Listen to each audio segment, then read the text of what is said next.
हाँ जी, नमस्कार। कैसे हैं आप लोग? तो एक बार फिर से आपका वेलकम है टेक्स्ट बुक के प्लेटफॉर्म पे। सो फाइनली बीपीएससी ट्री का एग्जाम का डेट आउट हो चुका है। आप लोग को पता है कि बीपीएससी ट्री का जो एग्जाम है वो आपका 22/9 से 27/9 के बीच होगा और इसका ऑफिशियल नोटिफिकेशन जो है बीपीएससी के साइट पर आ चुका है। तो अब बहुत जल्दी आपको फॉर्म फिलअप भी आपको देखने को मिलेगा, लेकिन फॉर्म फिलअप के पहले ये देखना बहुत जरूरी है कि कौन कौन से आपको डॉक्यूमेंट्स लगेंगे, क्योंकि वो रेडी करने में भी टाइम लगता है। इसलिए मैं अभी से आपको बता दे रही हूं, ताकि अभी से भी अगर अप्लाई करोगे तो फॉर्म फिलअप तक आपके डॉक्यूमेंट बनकर आ जाएंगे, क्योंकि डॉक्यूमेंट्स बनने में भी 1 से 1.5 महीने का टाइम लग जाता है। तो आइएगा डॉक्यूमेंट्स के बारे में बात करते हैं। सबसे पहली बात कि जब आप फॉर्म फिलअप करोगे तो वहां पर आपके पास आधार कार्ड आपके पास होना बहुत जरूरी है। तो आधार कार्ड सबके पास होगा, इस बात को कंफर्म कर लीजिएगा, क्योंकि जब आईडी प्रूफ डालेंगे तो आईडी प्रूफ में वहां पर मल्टीपल ऑप्शन आपके पास होंगे, जैसे कि डीएल होगा, पासपोर्ट होगा, लेकिन यहां पर जो आपको आईडी प्रूफ में डालना है वो आधार कार्ड डालना है। और जो एक चीज और, जो बिहार का रिजर्वेशन या बिहार का डोमिसाइल अप्लाई कर रहे हैं वो ध्यान दीजिएगा कि आपके आधार कार्ड पर बिहार का एड्रेस हो, है ना। अगर आप बिहार से अप्लाई कर रहे हैं और बिहार का रिजर्वेशन ले रहे हैं तो आधार कार्ड पर बिहार का एड्रेस आपका होना चाहिए। पिछली बार क्या हुआ था कि बहुत लोगों ने एग्जाम के जस्ट पहले अपना आधार कार्ड पे एड्रेस चेंज करा लिया था और उसको बीपीएससी ने फिर क्या लिया कि अपने घेरे में ले लिया कि इतना जल्दी क्यों चेंज कराया। फिर उसका जांच हुआ, पड़ताल हुआ, पिछली बार काफी न्यूज पे इस पे आई थी। तो इसलिए ये गलती मत करना। अगर आप बिहार के हो, बिहार का रेसिडेंशियल हो, तो आपके आधार कार्ड पर आप बिहार का एड्रेस करवा लेना। अच्छा, उसके बाद आपके पास मोबाइल नंबर होना चाहिए, passport size photo, colour photo, passport size recent का, बहुत पुराना मत लेके जाना, क्योंकि कभी कभी क्या करते हैं ना कि सेंटर पर ये परेशान कर देते हैं, बोलते हैं कि रीसेंट का फोटो नहीं है ना। तो इसीलिए कोशिश करना कि रीसेंट का फोटो मोबाइल से लेकर बैकग्राउंड व्हाइट रख के तो निकाल लेना। रीसेंट का फोटो आपके पास होना चाहिए। एक सिग्नेचर आपका मोबाइल में स्कैन करके आप रख लीजिएगा। फॉर्म भरते समय फोटो सिग्नेचर आपको अपलोड करना पड़ता है। आईडी प्रूफ जो है वो आपको अपलोड करनी पड़ती है। एजुकेशनल सर्टिफिकेट, जैसे कि आपका 10th का हो गया, जैसे कि आपका 12th का हो गया, जैसे कि आपका बैचलर का हो गया या मास्टर्स का हो गया, जो भी आप अप्लाई कर रहे हो, जिस भी लेवल के लिए 9, 10, 11, 12, 1 जिस भी लिए भी अप्लाई कर रहे हो, तो उसका जो लास्ट क्वालिफिकेशन है आपका, जिस क्वालिफिकेशन के बेस पर आप अप्लाई कर रहे हो उस जॉब में, उसका फाइनल सर्टिफिकेट होना चाहिए। बहुत लोग ऐसे होते हैं कि मार्कशीट होता है लेकिन सर्टिफिकेट नहीं होता है, कि हम लोगों ने जो बैचलर का सर्टिफिकेट था अभी तक कॉलेज से आया नहीं, कॉलेज से लिया नहीं, 10th का सर्टिफिकेट बहुत लोग नहीं लेते। तो आपके पास समय है, सर्टिफिकेट को अरेंज कर लीजिए, कॉलेज में एप्लीकेशन दीजिए कि मेरे को फाइनल सर्टिफिकेट मेरा दे दीजिए। अच्छा, अगर आप किसी कास्ट में अप्लाई कर रहे हो, एसटी एससी अगर रिजर्वेशन ले रहे हो, तो वहां पर कास्ट सर्टिफिकेट होना चाहिए। रिसेंट बना लीजिए, है ना। बहुत पुराना जो होगा ये कभी कभी परेशान भी करते हैं। तो अभी आपके पास सफिशिएंट टाइम, एग्जाम आपका 9वां महीना में है आराम से, तो आराम से आप क्या कीजिए कि इसको सर्टिफिकेट जो है लेटेस्ट वाला अप्लाई कर दीजिए। अच्छा, ईडब्ल्यूएस में अगर अप्लाई करें तो ईडब्ल्यूएस का सर्टिफिकेट आपके पास होना चाहिए। ईडब्ल्यूएस जो है उसके लिए भी क्राइटेरिया है, अगर उस क्राइटेरिया में अगर आप फुलफिल आ पा रहे हैं तो ईडब्ल्यूएस में अप्लाई कीजिएगा। इसका 2-3 मार्क्स थोड़ा सा कम जाता है जनरल से। अच्छा, पीडब्ल्यूडी में अगर अप्लाई कर रहे हैं तो पीडब्ल्यूडी का लेटेस्ट सर्टिफिकेट आपके पास होना चाहिए। अगर डोमिसाइल, अगर आप बिहार के हैं, बिहार के निवासी हैं, तो आपके पास डोमिसाइल रेसिडेंशियल आपके पास होना चाहिए। यहां पर एक बड़ा कंफ्यूजन होता है फीमेल्स के लिए कि फीमेल्स कहां का दिखाएंगे, तो फीमेल्स जो होगा वो अपने फादर के साइड के दिखाएंगे, है ना। जो भी आपके फीमेल्स होंगे वो अपने फादर के साइड के डोमिसाइल दिखाएंगे, और फादर के साइड पर अगर बिहार के हैं तो बिहार के बेस पर रिजर्वेशन फिर उनको मिल सकता है महिलाओं को, ठीक है। आपके पास आईडी प्रूफ जो है वो वैलिड होना चाहिए। उसके अलावा जब आप फॉर्म भरने जाएंगे तो जो एस्टेट क्वालिफाई है वही आपका बीपीएससी ट्री दे सकता है। तो आपका एस्टेट का सर्टिफिकेट अभी मिलना शुरू नहीं हुआ है, एस्टेट का एग्जाम तो हो चुका है।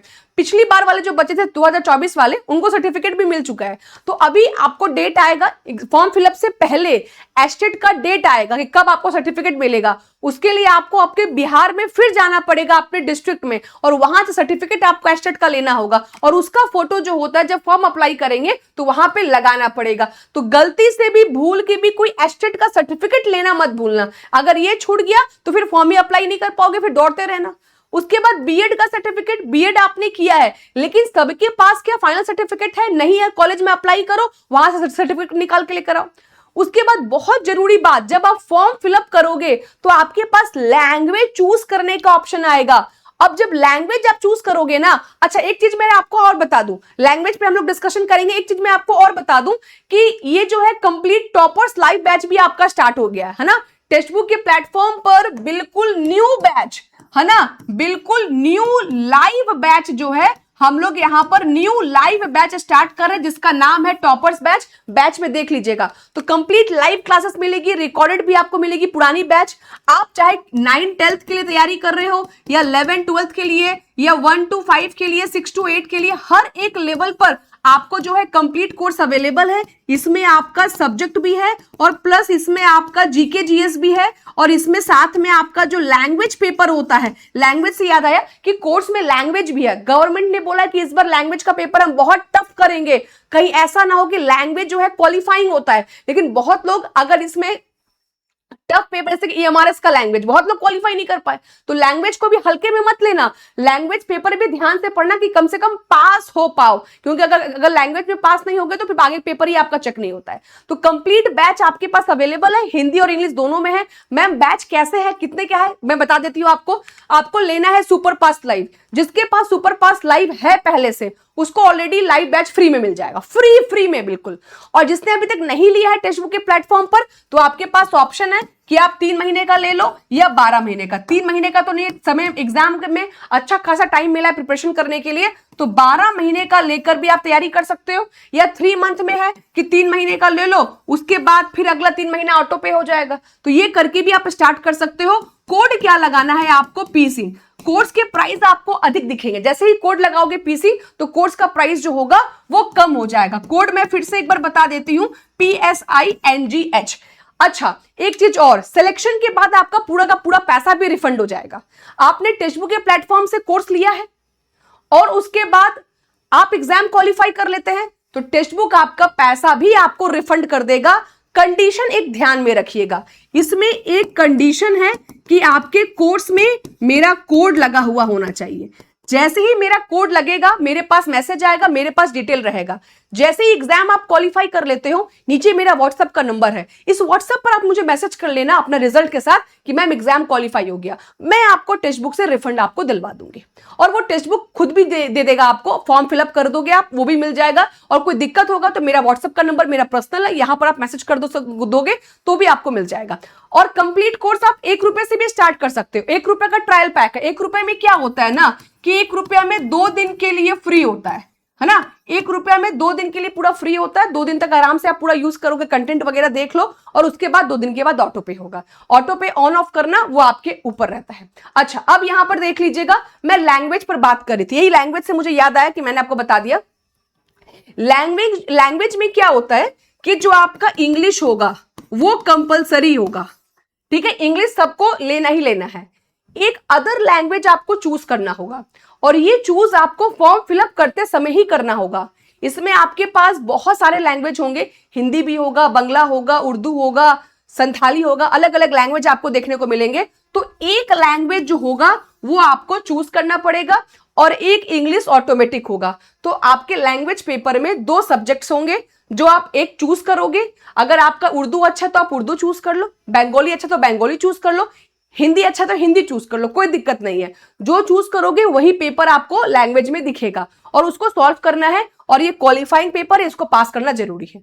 तो आपको मैंने सारे डॉक्यूमेंट्स बता दिए हैं, समय कम है, ये सारे डॉक्यूमेंट्स को बनाने में भी टाइम लगता है। सबसे पहले आप लोग सर्टिफिकेट को अरेंज कर लो, सारे सर्टिफिकेट आपके पास होने चाहिए। उसके बाद जो आपके पास डॉक्यूमेंट्स नहीं है उसके लिए अप्लाई कर दो, कास्ट सर्टिफिकेट, EWS, PWD जिसमें भी आपका है। आधार कार्ड में एड्रेस देख लीजिए, बिहार का अगर आपको रिजर्वेशन चाहिए तो आधार कार्ड में बिहार का एड्रेस डलवा लीजिएगा, अभी डलवा लेना ताकि आपको दिक्कत ना हो आगे चलकर।